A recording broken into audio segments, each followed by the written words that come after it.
मैथिली गीत संगीत के लिए सबसे नीक चैनल एपी सीरीज दरभंगा के एखने लाल बटन दबाकर सब्सक्राइब करू और घंटी के निशान बटन के जरूर दबाबी ताकि नव नव ऑडियो आ वीडियो अहाँ सब लग तुरंत पहुँच सके।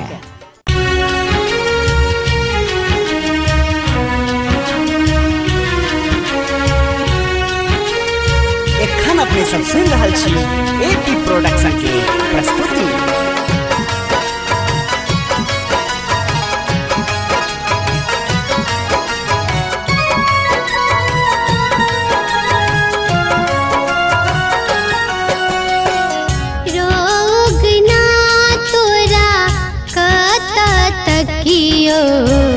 तैकते तैकते थाक गेलो रोग ना तोरा कता तकियो तैकते तैकते थाक गेलो बारी में तकलो फूल बारी में तकलो तैयो नि उगना तू भेटले रोग ना तोरा कता तकियो तकते तकते थाक गेलो रोग ना तोरा कता तकियो तकते तकते थाक गेलो।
तकते तकते थाक गेलो रोग ना तोरा कता तकियो तकते तकते थाक गेलो।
तकते तकते थक गेलो रोग ना तोरा कत तकियो तकते तकते